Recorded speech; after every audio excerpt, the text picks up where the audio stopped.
We are joined tonight by Roy Williams, the safety who played for the Dallas Cowboys and Cincinnati Bengals. Roy, how are you tonight, sir? I'm great. Life is good. Yeah, Chilling. you're smoking the cigar. I don't know how many folks see this on video versus the audio, but you got a fat cigar going. I most definitely do. Yes, I do. Yes. Excellent. Is that just your lifestyle, or are you celebrating being on the podcast? I'm doing both, actually. Yes. Oh, okay. Most definitely. I respect it. Thanks for the shout out, Miss Sally. Thank you. Thank you. All right, Roy, the Vikings and Cowboys hook up on Halloween night. And the first thing I want to ask you is the Cowboys are favored by 2.5 points inside the Vikings Stadium. And that, since it opened in 2016, is a pretty tough place to play. So I'm wondering, with your expertise, does it surprise you at all that the Cowboys are favored? I'm not surprised that they're favored, just because of the way they've been playing. And we don't even know if Dak's going to play or not. So, I mean, that is kind of shocking because we don't know if Dak's going to play or not. But I'm not surprised. But, I mean, people don't get it twisted. I mean, the Vikings are coached by Mike Zimmer. That's my coach. That's my guy. I mean, he's a spicy coach, man. And his defense, they're going to take that as a challenge, and they're going to do all they can to try to stop, that three-headed monster with Cooper and CD and Ezekiel. Hell yeah. Okay. Hey, Ron, what do you got for Roy tonight? All right, Roy, nice to meet you. My name's Ron. So you were known as in the box safety, just laying the lumber, just right up there. And in today's NFL, a lot of guys, I envision kind of your style of play, they get moved to linebacker. And Keanu Neal, the player for the Cowboys, is a perfect example. He came in the league as a safety and now is middle linebacker.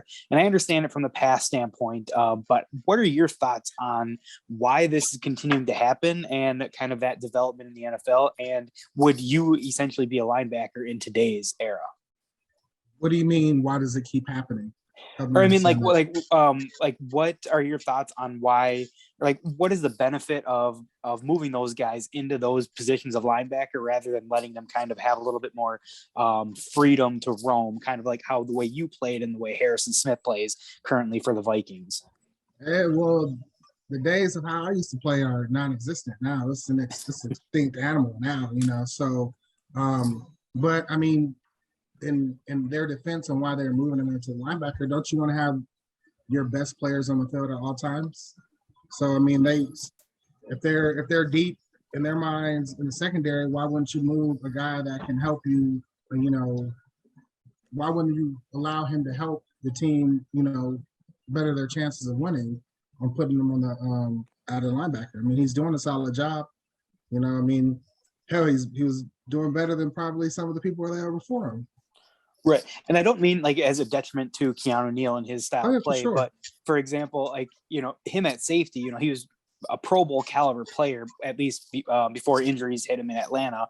And Jalen Smith, and I can't say I watch every snap of Cowboys football, but you have him, you have Leighton Vander Esch, and so you have linebackers. And if Keanu Neal was at the back end as a safety, that to me, in my mind, again, I'm not a coach, I never played defense or offense for that matter, but I feel like getting the best players on the field would be him in that safety spot to go with those linebackers. So then you're not necessarily weak against the run, but you can kind of have that versatility and that size. And, in my mind, I was just kind of wondering why it's transitioning to just because a guy weighs 230 now, like he's pegged as a linebacker rather than, like yourself where, I put you at safety and, play more 4-6 than anything else. But that's kind of what I was alluding to. Yeah, but you can't play the game like I played back in the early 2000s. I mean, hell, it's sad now because a safety, corner, linebacker, they get a big hit. The first thing they do, they're looking around, see if they got a flag. That ain't football. The intimidation factor of being a strong safety or a big hitting safety is not there anymore. You got little receivers like Tyreek Hill coming across the middle, acting like they're big stuff because they know they can't get hit. When I played, they were like, no, I'm not going in there, so. Alligator arms. Yeah, most definitely, 1,000%. So it's the game has changed. So I think I've really come to the determination on your point, Roy, that I think that the test for referees is if the hit looks violent, that's when the flag comes out. Like even ones where they lead with their shoulder and they just level the dude. If it looks brutal, boom, there comes the flag. And I've just started to get used to it, that when you see a sweet hit, it's just going to be 15 yards and it sucks. And that's sad. It's sad. It's sad. I mean, that's not football. I mean, I don't know. I grew up watching Ronnie Lott and Steve Atwater and Darren Woodson and Jack Tatum. So, I mean, how I tackled, I basically copied their method of leading with my forearm and trying to take somebody's head off. That's what I grew up on, and I loved it. And you can't do that now. It's the game I see on TV now is totally different from what I grew up. Amen. Sally, what do you got for BMAC or for Roy tonight? Well, since Roy kind of brought up how the game has changed, I know after you had already started playing professionally, they outlawed the horse collar tackle. They even named it after you. So how did it feel having it named after you? And how difficult is it to alter your play that suddenly when you've been playing that way your whole life? I'll go back. Being a young kid growing up, wanting to play for the Dallas Cowboys and then having the opportunity to play for the Dallas Cowboys, I was a kid living out a dream. So I enjoyed every moment of my time in Dallas and with Cincinnati. So I mean, it was a joy. And then on top of that, to have a rule named after me that just doesn't impact the NFL, but impacts college and literally football. Like, I made my mark. I truly did. I mean, yes, that tackle hurt some people. I don't take pride in hurting people because that's messing up somebody's livelihood. But I perfected a way of how to tackle people if they got outside and, they got a little far in front of me. I was able to grab them. And right when you get them in that behind the shoulder pads, you can control them. Like it's like having the reins of a horse. You take them anywhere you want to. And so, I mean, I perfected that tackle. And it's like a plumber having his favorite tool being taken away from him, saying that you have to do it a different way. You can't use that tool. Mm-hmm. Like I got stripped of things, how I self-taught myself how to tackle. And when I was in positions, I would set them up and make them go a certain way. And then I would just reach out and grab them. I wasn't able to do that anymore. And that was a big part of my game when I was closer to the line of scrimmage. So, I mean, it just starts sucking the joy out of the game for me when they tell me I have to play it this way, How do you adjust your mindset that quickly though? Because obviously the game is moving so fast and it's got to just be second nature for you at that point, right? To tackle that way. Yeah, it was second. I mean, I literally self-taught myself how to tackle that way from 8 years old. And then when I'm in my adolescence or when I'm in adulthood, they're telling me I can't do that. Like I've been practicing and doing this play thousands and thousands of times, street football, organized football, whatever. And now they're saying you can't do that. And that's why after they changed the rule, and they changed that variation of the rule of the horse collar like about 8 to 10 times. I mean, there was like you can't grab from the back of the jersey, or you can't grab inside the shoulder pad. You can't. It changed so many times, so it was confusing. And I asked, like, how is a defensive player supposed to tackle somebody from behind? And they never gave me an answer for that. So, but whatever. I made my impact in the league. I got a rule named after me. And I mean, I got to live out a dream. Like I truly did. So I have no regrets. Hell yeah. I'm gonna switch topics for a second to go off more of an NFL question. I'm gonna start with BMAC. This is random, but what the hell is going on with the Kansas City Chiefs? They have the best player in the game. They're allowing too many points. When you tune into a game, they just look like imbeciles. Do you have any theories as to what's going on with the Chiefs? Well, I mean, you kind of already said it. You kind of like went towards their defense, aren't really like holding teams to like a certain amount of points. So You can score like you remember when in Minnesota we were number 2 offense, but we had number 32 defense. So yes, defense can't stop anybody. It's hard to win games. I remember. Roy, what about you? I think if folks were into gambling, this is the best time possible to bet on the Chiefs to win the Super Bowl because their stock has tumbled. Yes. Do you think that they'll rebound realistically, or are they really just a mediocre team? They're playing mediocre. Their star player isn't playing at the he's not outplaying his contract, let's just say that. And that's no disrespect. Right now I think they have like 17, 15 turnovers. So he's not willing his team right now. He has to play better. And once he plays better, he can get the ball into his playmakers' hands to, make those plays, and the defense has to step up. They got to look in the mirror and do some soul searching and be like, yo, look, I'm tired of giving up these big plays or, missing tackles or not making an interception, whatever, but something needs to happen on the defensive end too. It's just not it's not just one person, it's everybody. Everybody's not playing well, and it looks like they're okay with it right now. Whatever, I'm just like, we won a Super Bowl, but I don't know if that's the case or not, but that's the vibe that they're giving off. Oh yeah, it definitely looks like that. And each game that I watch, I wait for them to turn it on because we've seen it from them so many times in comeback fashion. Like, oh, they're down 24-0 in the playoffs. The Texans, who gives a shit? They'll just figure that out in one quarter, and they did. But that hasn't happened yet. And I wanted to bring it up on this show because a lot of our listeners are going to be obviously Vikings fans and Cowboys fans, and this is exactly what happened last year to the Vikings and Cowboys. The Cowboys started hot with Dak looking, superhuman.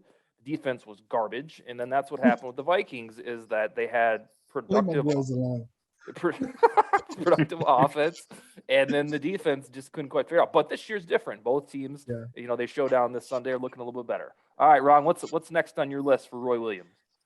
So I do kind of want to go back to, again, we don't need to get into all the rule changes and everything, but you played in that era where there were a lot of changes that happened on the defensive side of the ball primarily to kind of gear the game towards offense. Now, being in that era, and again, I understand the player safety side of it, like helmet to helmet, crown to the helmet. I get that, but it seemingly makes the playing field uneven for the offense. And Tom Brady even alluded to it a couple months ago, saying that the game kind of rewards poor quarterback play because now you don't have to worry about Roy Williams in the middle of the field. They'll lay out the receiver because there's going to be a penalty every single time.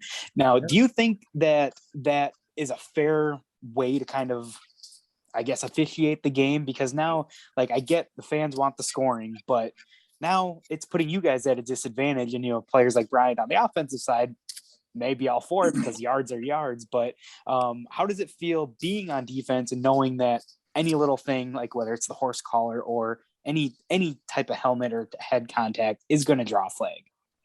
You just got to come to the understanding now that it's an offensive league, and good defense doesn't get rewarded anymore. When I say good defense, I'm talking about big hits. Hell,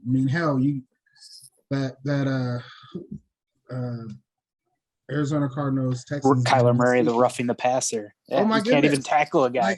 And Kyler's my guy. He's an OU dude, and I'm just like, I literally was like, that is not roughing the passer. Well, that should be called the Aaron Rodgers rule because that's the only reason why that came about. So it's difficult, to be able to watch and not just cringe at, because not that it's a 15-yard penalty. Now he's going to get a FedEx in the mail and he's going to lose money. That's not right for a clean hit. Like, it was a clean ass hit. So it's just. And then to answer your question, it's tough. I don't recognize the league, and it's just, I know people adapt and then they learn new ways, but the ways, it's when you're not able to go 100% on the field, there's a strong possibility you may get hurt. So they're putting it's a fine line, and I hope that they're able to balance that because it is tough because there are a lot of opportunities where guys are going in for a tackle and the receiver is falling down. He is in perfect tackling position, but the receiver's helmet, receiver hits the defensive back's helmet and it's helmet to helmet. Like, how can you call that? You know, they need to have reviews for that. And they need to be able to justify why they're going to take some money from a player, knowing that they are doing everything right. It's almost like common sense has kind of gone out the window when it comes to a lot of these officiating rules, even in terms of like running backs. You can't lower your head. So Adrian Peterson, like he's going through the line, like he's just supposed to stand upright at a 6'2" frame and let him get hit in the chest. Like exactly. It's like almost like the taunting penalty now is kind of brought back into that level to regulate the offense. The Iowa State kid over the weekend who, not doing anything going into the end zone, high stepping a little bit. And his back was turned to the kid when he was doing the little, whatever he was doing. It's Brian, it's pussified. It's pussified. It's not cool. Bryant, where do you weigh in on this topic as an offensive player and some of the rule changes over the last decade that are pro offense? Do you share the same sentiments as Roy, or are you more on the safety Some side? of the things that's pro offense I'm with, but I feel like the big hits and everything we all grew up off of, so you like to see that. It kind of made it exciting, even though I don't know, made it exciting. Just seeing the big hits like a Roy Williams or Sean Taylor, seeing those guys out there hit, and it just was exciting. So now it takes away a little bit of the excitement. And I just feel like it makes the league a little softer. Yeah, Roy nailed it that when there is a big hit, you have to hold your breath rather than get up in excitement and say, ooh, all of a sudden you're saying, oh boy, are we good? Are we good? And that's emphatically different from the 2000s and before, obviously. Yeah. Well, there should be the ability to at least challenge it if you see that it's not an accurate call. At least I think so anyway. No, I get that, but it'd be so tough to try to challenge that. Well, I just mean the absurd ones like the Kyler one, or I know there was one where Matt Stafford was like hitting like the pinky early on in the season, like stuff like that are not like true to the rule. I get it. I'm for it. And then Bryant, I know, you had the reunion over the weekend for your team, and Sean, you guys all wore the Sean Taylor jerseys. And, he had a very similar playing style to you, Roy, where and we had Jonathan Vilma on a few months back or last year even, and he said that his game might not play in today's NFL, and you're penalized for being big and strong, I guess. So which I guess maybe that's why the Xavier Woods of the world, being 5'11" and 200 pounds, those are the safeties that you're seeing. Yeah. Sally, I'm gonna give y'all a fun fact real quick. Yeah. Roy Williams is part of the reason why I had a holdout. Oh, Excuse me. See, I wanted to start asking what the heck you guys' history was. I knew there was something. You got drafted. You got your contract done before me. He was number 8. He got his contract done before me. And if I can try to say that he got overpaid, and I was like, okay. That ain't your problem. So I helped you get some more money, right? You did. I got to hold out for it. Well, you know what's messed up though, Big Mac though? I lost money because I was supposed to go 6 because Cowboys had the 6th pick, and then they traded back to get they got 2 picks. They got Derrick Ross and Jamar Martin, Ohio State guys. And so they traded back 2 slots. That's it was yourself and Ryan Sims. That went to KC, and you went to Minnesota, and then I got at 8 with the Cowboys. That going back 2 slots, I lost a couple of million. For the Cowboys, did the Cowboys communicate with you that they were taking you regardless? No, they did not. When I seen the guy run on stage, if I remember right, from Kansas City, and Kansas City is going to take Ryan Sims, I'm like, whoa. And then here comes the guy for Minnesota, comes up, gives the thing to commissioner, Bryant McKinnie, number 7. And then I get the call from Jerry saying that, hey, we just made a couple of, Jerry, Will, and Dylan. He's never seen a bad deal in his life. So he made a deal, and he told me, and it was cool. It was amazing amazing experience. The only thing that I would say I wish would be different. I wish it would have allowed us to be able to go to New York and experience being walking on that stage and shaking the commissioner's hand. I think that year, I think they only let like 3 or 4 people go to New York and do that. And I missed out, I truly did. Yeah, BMAC talked about that before. They put him on commercial flight like that night, right? Right after. Yeah. Well, you had to fly right to Dallas, right? Right after, right? No. Oh, okay. I didn't want to brag. If you got drafted, you had to fly right to Dallas?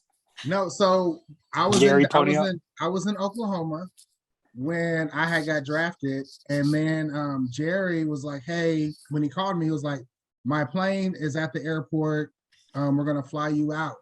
So I rode on Jerry's G4. Excuse me, right? But no. Here's the kicker, though. Here's the kicker. Had my family out there. Was my mom, dad, grandpa, uncle, sister, my little brand new baby nephew. So they flew us out on the G4. We did the media, got to see my locker. Oh, the whole family went. Yeah, it was a G4. Like it was just me. Okay, but I got whisked away from my family. Here's the deal, though. They put me back on a propeller plane, dude. It was so worse. Like we were just going like this the whole time. Though I was like, please, Lord, just let me make it. Get off this damn plane. It was like the honeymoon was over after the first one. It was bad. It was all bad. Oh my God, that's terrifying. It was horrible. I literally was sweating and crying. Not even. I was terrified. I've never been on a plane that small. It was a propeller plane. I've never been on a propeller plane. And how far is the flight? It was like 30, 45 minutes. Oh. That seems like forever. That seems like forever when you're hitting all turbulence. It's like one of those little puddle jumpers that you hop from island to island at in Hawaii. Yes. I don't even know if Red McCombs would do that to you, BMAC. I don't know. He sent me on Northwest at the time. I know. I remember Northwest. But Tice would have to raise the money to get it too. So. Yeah. Probably trade to Randy Moss all over again. Have a GoFundMe. GoFundMe, help me get my first round draft pick here. God, that probably did happen.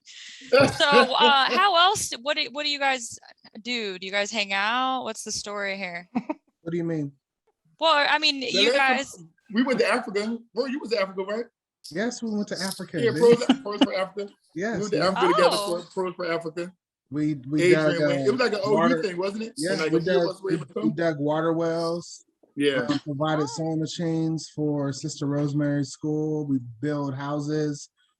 Started the foundation for building a school out there. We did hearing aids. We did hearing aids, the Starkey's hearing aids. Amazing. Being able to give the gift of hearing, and that Minnesota, they're a Minnesota company too. Yeah, Starkey's Minnesota. So I mean, the gift of hearing for the first time and is life-changing. If I can ever encourage you guys to be a part of something, I would say try to do Starkey's hearing missions, because I mean it is life-changing. To see somebody be able to hear for the first time. Yes, and and take it further than that, to hear your voice for the first time.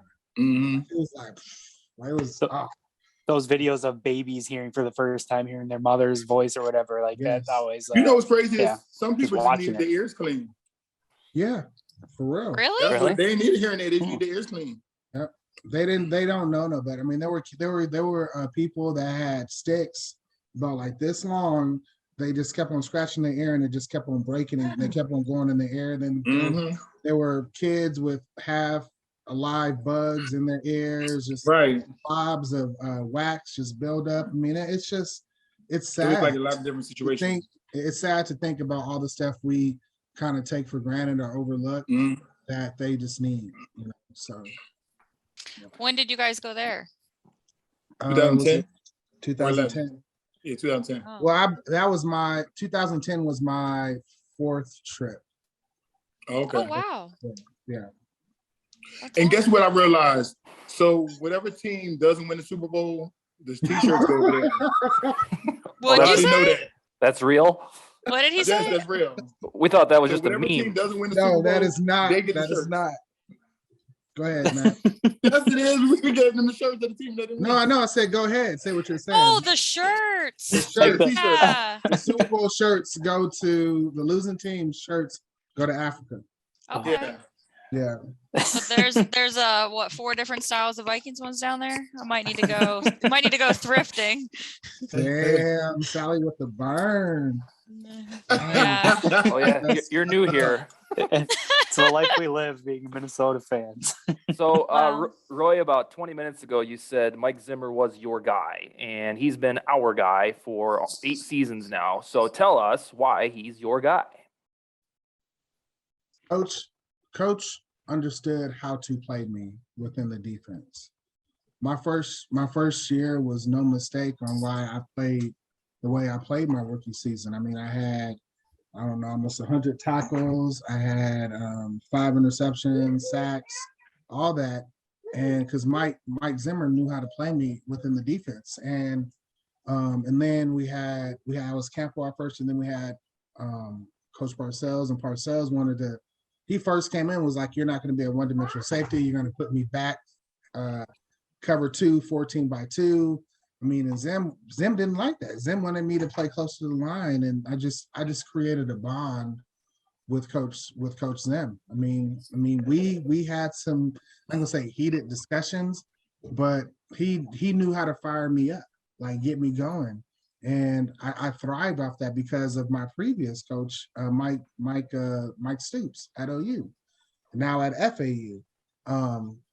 So, I mean, I love and respect Mike Zimmer. When he left, I mean, when he left and went on to Atlanta or wherever he went after that, I mean, my heart broke because I just was like, there's no greater feeling than playing for somebody that believes in you, you know, and just trust you. And Mike Zimmer was that for me. And then when I got let go by the Cowboys, Mike Zimmer was there, you know, like, you know what? They don't want you, I want you. And so, I mean, I always will cut for Mike Zimmer, his family, my family. I mean, I was a 20-year-old when I got drafted there. And I mean, I just bonded with him, his family, his wife that has now passed. I was one of the pallbearers in the wedding in Cincinnati. I said wedding in this funeral in Cincinnati. So, I mean, that's my family, you know what I mean? And he's a hunter. That's my guy. He's a hunter. If you got to go to the ranch in Kentucky, then oh my gosh. Yep. He's got kind of that persona as a stubborn hard ass. How does that mesh with players? Does it most of them get along with it? Some of them think he's a prick, or what's the deal? I don't know, because ever since middle or like elementary or little league, I heard cussing. I got cussed out. So that's nothing new to me. I mean, so here's the thing. Coach is going to push your buttons to see how you respond. If you can't respond to his criticism, how are you going to respond to the media, the fans, and the pressures of playing in the NFL? You know, it's just, he's literally trying to test you to see how you can respond. I mean, he's going to push you. No, here's the thing. As Mac and I know, when a coach is on you and trying to push you because he sees your potential, it's the time when coach doesn't talk to you and he's just quiet is when you got to start worrying about your livelihood and your job. You're on your way out. So let me tell you something. I had one coach, I ain't gonna say his name, he's still in the league, may have won a Super Bowl last year or not. More blues you want to give us? But no, like one of my coaches said, he was like, look, I'm gonna get you before they get me. And what he means is, if you're stinking it up on the field, I'm gonna cut you and get you off my team before they cut me and say it's my bad. So it's just like, that's why you always got to bring your A game each and every game. Now, Brian, I'll pivot to you on this because we just got kind of Roy's sentiments on it. Other than, I know we've talked about the differences from Tice as well as Childress and kind of what their personalities brought out in you. But is there, like on the offensive side as well, being a lineman, you kind of get that same thing, whether it's from a head coach or a positional coach or just a coordinator, that they are, like, I mean, we obviously understand that they're looking out for themselves before you. But do you get that same thing as far as the not coddling, but the being talked to in a way that they're trying to get the best out of you? They're not necessarily trying to agitate you to turn you against them? Or is that just a Zimmer specific type thing? That might be a Zimmer thing, but I just know Coach Tice was our head coach, but he took the time out to come sit with me because he was a former O-line coach and was like, here, I'm gonna make your job easier. I'm gonna teach you this. Do this block it like this. I understand you have O-line coaches trying to teach you, but I know how to make it a little easier for you. And he just took that time, from him being the head coach to have me come down there and sit with him and watch film on Fridays and go over different things. And he said, ain't nobody gonna yell at you because I'm the head coach. So just do this and you'll be fine. So he made some of the technique. He taught me some technique and he made my job easier. The difference was some of the technique that I learned from him when Coach Childress came in, his guys wanted to change it, but I felt like it helped me. So it was like they wanted to change it, reinvent the wheel basically, because they want to feel like they're coaching you in some aspect. Okay. And is that also like this, like say a backup might be different, but is it, if they're not talking to you and not like trying to push you or whatever, is that kind of the start of the end? I felt like he's seen I had potential, but he probably felt like I was going about doing things the harder way when there's certain things and certain like techniques I could, do make it a little easier. So he just wanted to show me like some ways to get the job done without having to be so stressful. And I feel like by him seeing that potential in me, that's why he took the time out and had sat down with me one-on-one to show me things. Okay. Why do you think that new coaches come in and want to change stuff like your technique? Do you think that's just an ego thing, or do they genuinely think they know a better way? I think it's an ego thing, and you're hired to do something, so they want to come in and feel like they're changing and teaching and bringing something to the table, I guess. But at that point, I was kind of comfortable in what I was doing. So you kind of battle back and forth because you got to watch film. So sometimes you do what you naturally know, and then sometimes you kind of want to do what you're taught just so you don't have to hear anything in the film room. Hey, Roy, the 2021 NFC East, besides the Cowboys, basically looks like the same garbage 2020 NFC East. All teams not named Dallas Cowboys are 2-5, and the Cowboys are up in top with a healthy Dak and a better defense at 5-1. So, they should be able to beat up on the Eagles football team and Giants. Do you consider these Cowboys in their current form a Super Bowl contender? I think they're a Super Bowl contender. I mean, look what they did week 1, even though that they lost to Tampa Bay. They played them good, And so they're not playing down to their level of competition. I heard your nice little jab at my NFC East division. Well, I thought you would be on board with it since you dislike the rest of them. If you're doing to make jabs at the Packers, we're here for it. No. Yeah, please go ahead. No, I'm not. I have respect for all 4 players and teams because people really don't know the work that really is put into the display that is out there on Sunday. So I respect everybody because the shit ain't easy for real. But I think the Cowboys are contenders. I hope they can I hope they're not peaking right now. And I hope that they can just keep status quo all the way through the end of the season.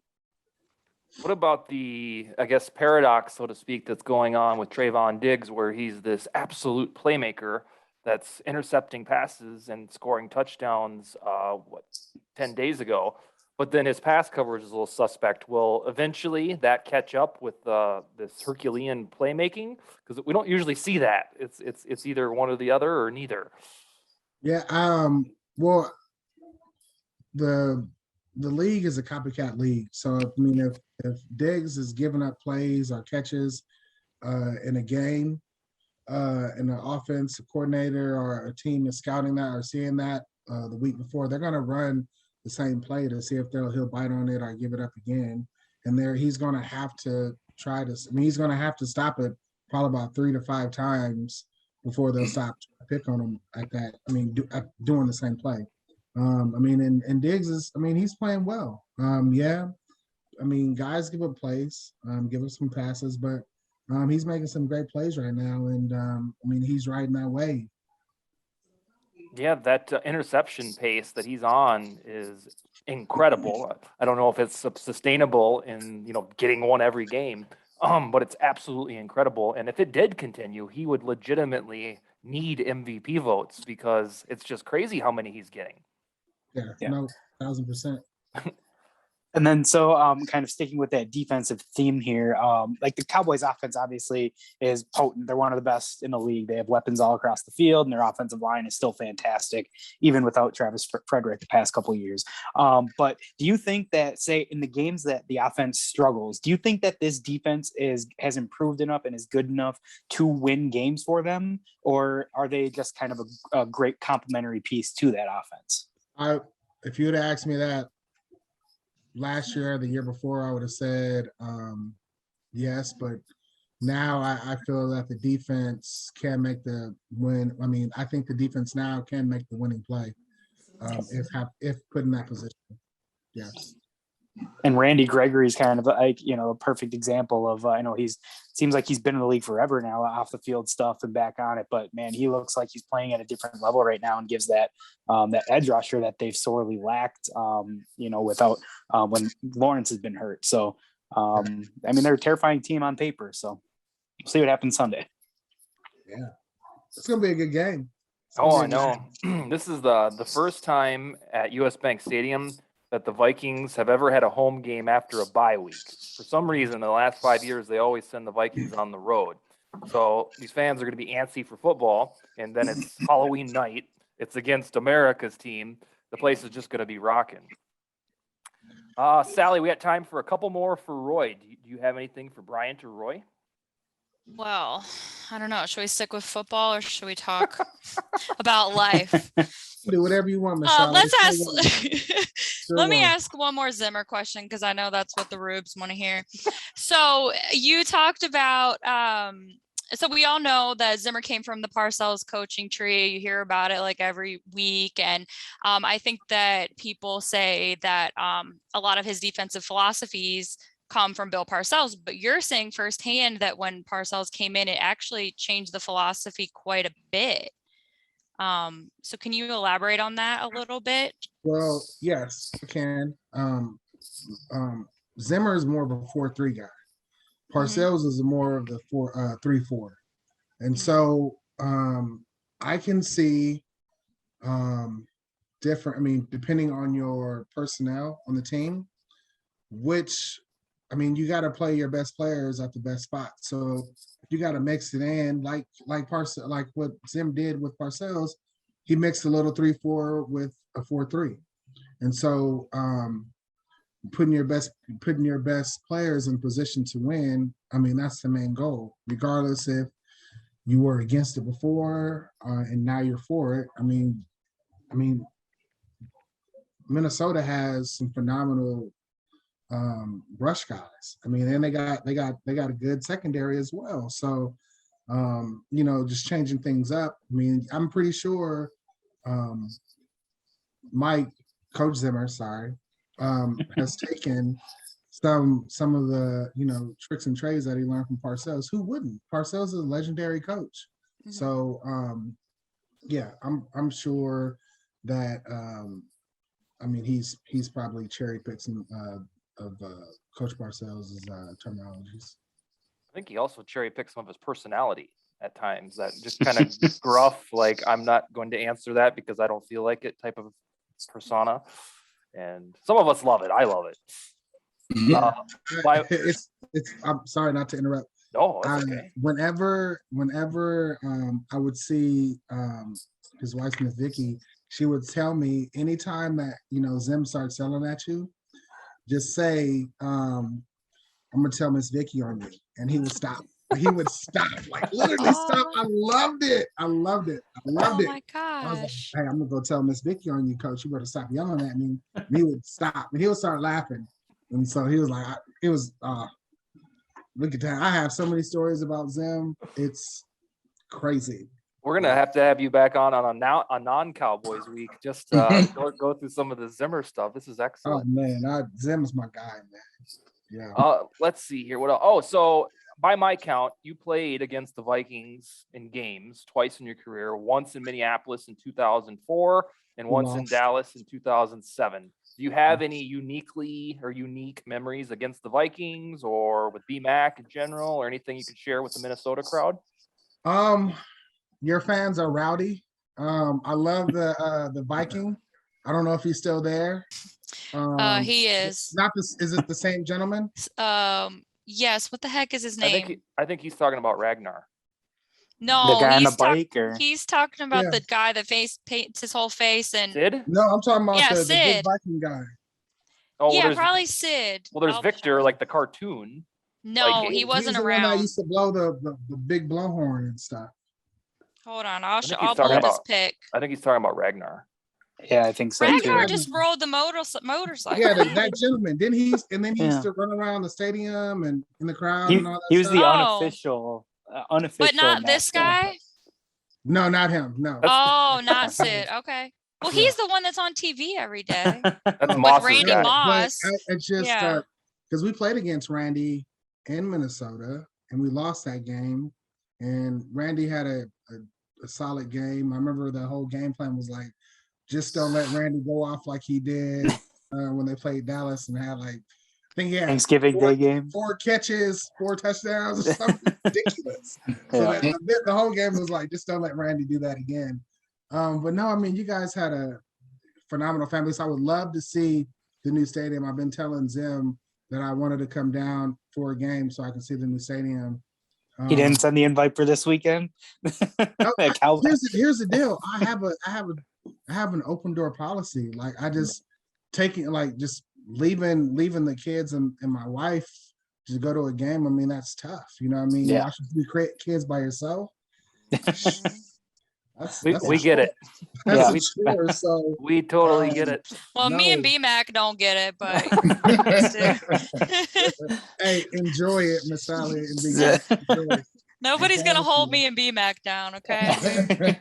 We got the dog. You can have my pass then for the game. All right. Thank you. Well, speaking of that, I know you're doing sideline reporting, some broadcasting stuff. How are you liking that? And have you ever thought about doing coaching? Because maybe you could be assistant for Zim. One, that's an old thing as far as me being a sideline reporter. I did that in 2011. I haven't done that since. And being a coach, I don't, especially in college, I wouldn't want to be a coach because it's like you're literally putting your livelihood in an 18 to 21-year-old's hands. Like I can't do that. I don't like the return on that. So Yeah. I can't do it. And I can only speak for myself. I can't speak for Big Mac, but I'm tired of, I'm not tired, but once I retired, I retired, and I'm done. So having to go, like being a sideline reporter, you have to go back and film study and learn all these kids' names. And I don't want to do that. Like I've been doing that ever since freaking high school. Like I'm done. Like Want to be a fan. Much respect to the guys that are still doing it. Much respect to them. I love the game. I love everything that it allowed me and was able to do, but I'm done. Like I don't want to invest that time anymore. So what are you up to then? I'm a business owner. Oh, cool. I own a security company. When I started that company in 2012, we started billing our first client in 2013. We had probably about 32 guards. We're probably licensed in 4 states. Now we're over 2,000 guards and we're in 32 states. Wow. And you're based in Texas? No, we're based in Oklahoma. Oh, But okay. we operate in Texas. Okay. Yeah. Sweet. That's awesome. All right, That's let's do our final questions, Ron. What do you have to round out the evening with Roy Williams? All right. So my question, we had your former teammate, and we'll call him the other Roy Williams, on the show last year. And he had, him being from Texas, you being from Oklahoma, obviously, like that rivalry's there. And he shared a story with us about how you guys got confused by, different fans or whatnot. Do you have any interesting stories about that, where just by the name, having the same name, like you're confused for him and someone saying, go Horns or something to you, and it just kind of, you got to look at them like, that ain't me. I would probably get in a fight if somebody said "go Horns" to me. That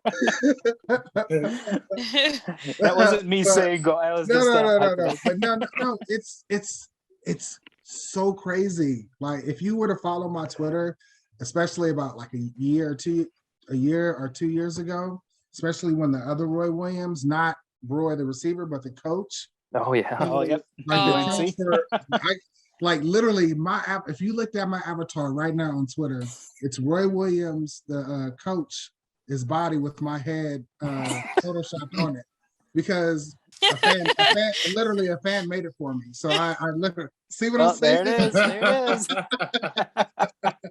is. So my God, they confuse me, especially, and I'm like, dude, you are, and people were they will say Tar Heel faithful, all these things. And I'm like, if you're really a Tar Heel faithful, have you really looked at my avatar and seen? Right. You're congratulating right now. And so it's just, yeah, so I get confused with Roy, and then Roy had his big ordeal when he sent his proposal ring in the mail. And so people were like, I was getting backlash for it, because it was like, oh, there you go, sending some female a ring in the mail and she don't even want it. And now you're trying to get, I'm like, wait, what? Wrong one. So the other Roy, the receiver, he sent a proposal ring in like the an mail. engagement ring? Like an engagement ring in the mail. He proposed previously, or this was the proposal? I don't know the full story. You guys are probably getting back on. Yeah. Both of you guys on at the same time. That ain't none of my business. That's on that man. We're gonna have to line it up so you both come on, and we'll have receiver Roy can't say anything about the OU Texas rivalry. He is 0-4 against OU. Well, so how is it you get so invested in that, and then I mentioned the Eagles, and you're like, no, those are my homies. The Eagles? Who did I say was my homie at the Eagles? I was insulting the NFC East outside of the Cowboys, and you were like, whoa. Oh, did you? I ain't pay attention. Sorry. Oh no. Here's the deal. If people ask me, what would I rather play, college or NFL? I would say college, because it meant more in college. You don't have different pay scales as the NFL that you do in college. Now probably it's different now with the NIL, but yeah, back it just meant more in college. It just, you appreciate the grind more in college than you do in the NFL, because more of a brotherhood too. Yeah, you have self-entitled people that, you walk into a locker room, you got somebody making $15 million compared to somebody that's making league salary, or the veteran minimum, and it's just, there's a hierarchy there. You don't have that. Everybody's in the same grind trying to win the national championship. It's different in the NFL, and people have different motives on why they're playing in the NFL. So another Mac fact, in 2000, had Roy Williams and his team not beat Florida State, we would have shared the national championship with Florida State. Yeah, that didn't happen. So why are you even talking about it? Bang bang. You guys got in 2001, Mac. Roll with that, dude. Yeah. On the topic of you getting lit up for Roy Williams mentions, I have a story, a recent one, but it's not as cool as yours because I'm not as cool as you. But I've been on Twitter for about 2 years, and all of a sudden, Dusty Baker made it to the World Series right now, and my name is Dustin Baker. So I've had about 4 messages congratulating me, and then I had about a dozen tweets that were congratulatory, and it was a weird phenomenon because I've always heard these stories like you and the Photoshop and whatnot, but I've never quite experienced it. And so you just kind of roll with it. You don't know if you should play along and be funny or Gotta roll with it, man. Enjoy it. Well, here, let's get somebody to put your head on Dusty Baker's body now. There we go. There we go. Let's do it. Gotta be classic. Sally, what's your final thing for Roy or Bryant tonight? I don't really have anything specific. I just, we need to say hey to Shelly. Hey, Miss She Shelly. just butts in. I'm just like, whoa, where did that come from? Roy, do you know Shelly? Have you met her? The Shelly, the homie. You didn't know? No, I'm trying to find out the background here, and these guys just want to ask about That's my mom in the linebackers. background. Shelly, the homie. Shelly, come say hi. I can't. Oh, okay. Okay. She's He not. sounds she's like the not- producer, like in the She's not background. camera ready. She's not camera ready. Oh yeah. Okay. All right. I understand. Well, yeah, I was just, I just want to know something embarrassing about Bryant, maybe that you can share. No, I don't have any embarrassing. What? Oh, hold on. I No, knew no, there no, was something. No. There's not. But I can't give my man straight props for putting it out there on his dance videos. Like when he's working out, I give mad props to that because the boy is moving and I'm Thank like you. inspired by it. Like it's not even, I'm not even trying to cap. I'm giving props because it's like Big Mac. I mean, whoever he dancing next to, he looked like he like 5'2", but I mean, Big Mac is getting it. I love it, dude. I mean, it makes me smile. And then his, I don't even know what it is. Yeah, whatever that little blue head is, dude. That thing is hilarious. I don't even know what it's called. Matt can Let's explain it. my company. But those are amazing. Like, dude, I got nothing but love for my guys, man. People that I mean, I'm just different. Like, I'm black and white. Like, I keep it 100. Like, if I fuck with you, I fuck with you. But if I don't, I don't. You know what I mean? Yeah. And I fuck with Mac. That's the homie. Regardless that he went to Right. UW and all this other shit, whatever. That's my guy. Like, I mean, I got nothing but love for him. Like when he reached out to me and was like, yo, you mind doing a podcast? I was like, I got you, done. You know, it's just, I mean, it's love on site. So it's just, I don't got any stories. Yeah. I'm sorry. Oh, that's all I right. think the one thing Hey. that every person we've had on as a guest, you know, whether it be from Randy Moss to Troy Williams and everyone, they all say the same thing about BMAC. And, you know, Yeah. following his life on Instagram, he's a jack of all trades, whether it's the tennis, the working out, everything. So, but clearly he's got that personality. So it's good to hear, you know, another person say that as well, because we've all kind of seen that over the last year. Side note, Bryant, are you going to Baltimore? Put the rumors to rest. Yeah, on the 7th, right? Yeah. Well, the Yeah, 6th, my I mom's think. going too. She just told me. I didn't know she Oh, was there going. you go, Sally. Well, I'm gonna have to say hi to you guys because I'll be there. I gotta Okay. see my queen, Shelly. There you go. All right, to get you out of here, Roy, I've got one of Sally's dumb football questions. I need a week 8 Super Bowl prediction from you, Roy. Week E. Yeah, E. yeah. On the spot. Yeah. Okay, I'm Buffalo and Tampa Bay. Ooh, okay. So you're going. Okay, fair enough. All right, Roy. Well, if the Vikings make something of this season and we, you know, get all excited, I'm gonna have you back, or we're gonna have you back on. Hopefully, get some more of this Zimmer stuff out there because you Done. seem like Easy deal. you seem like you Done. got a pipeline to his brain, and we appreciate it, good sir. I want to see Sally's sleeve. Let me see your sleeve. Oh, yeah, let's see it. Well, I don't know. Look We at have you. Minneapolis. It's hard to show it on here. A snow That's globe. dope. Okay. Kind of see it. A locket. I do have a Viking up here, but it's kind of embarrassing. It's not a What is it? logo. It's like a Viking princess. Oh, okay. I was gonna say that's not a Viking. I said they got to win a Super Bowl before I'll put that logo on my I body. got you. But, Okay. but I'll yeah. get one after that. This February, then. Yeah, that's what I'm saving this whole arm for. Is that so? So Roy, I do Yeah. have one final question. You know, obviously you follow OU, and Yes. what's the story with Spencer Rattler? Has he torpedoed his NFL, you know, prospects, and with everything, or is that something you can rebound from and kind of get back to where he was preseason?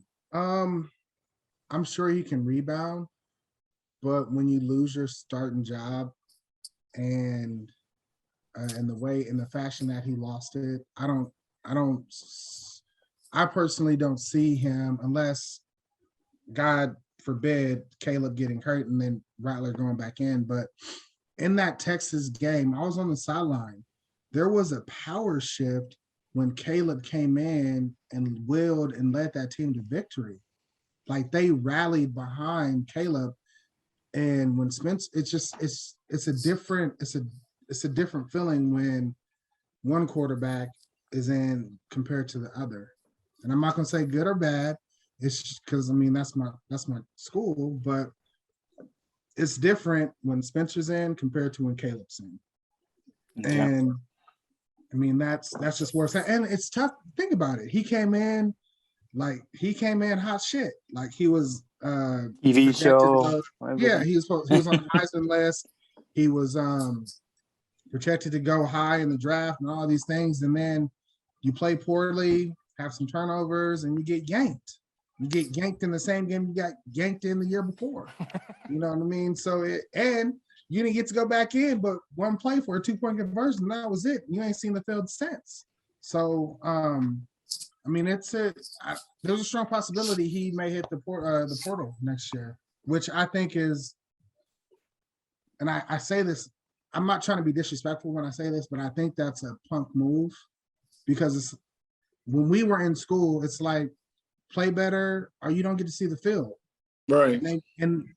But now, if you lose your starting position, you can be like, I'm just gonna hit the portal and go to a different school and try to become a starter somewhere else. I hate that. If that doesn't work, I go to another school. You know, that's Right. that's whack to me, dude. Like go earn it, dude. Go earn it. So whatever. I'm off my That's all right. All right. Well, that's all we got for tonight. Thank you, Roy. We appreciate it. Any final words from you, sir? No, you know what? I appreciate you guys having me on. I hope that you guys have a blessed evening and a blessed week and a month and the rest of the year. And I hope you guys have a great 2022. Ooh, and okay. I love joy. I hope you guys have nothing but joy in your life. I appreciate y'all for real. Thank you so much. Appreciate it. Thank you for Thanks joining. again. Thank you, Roy. Yeah, no That was so problem. nice. Nice to meet you. Likewise. That's all we got for tonight. And check out Halloween night, Vikings and Cowboys.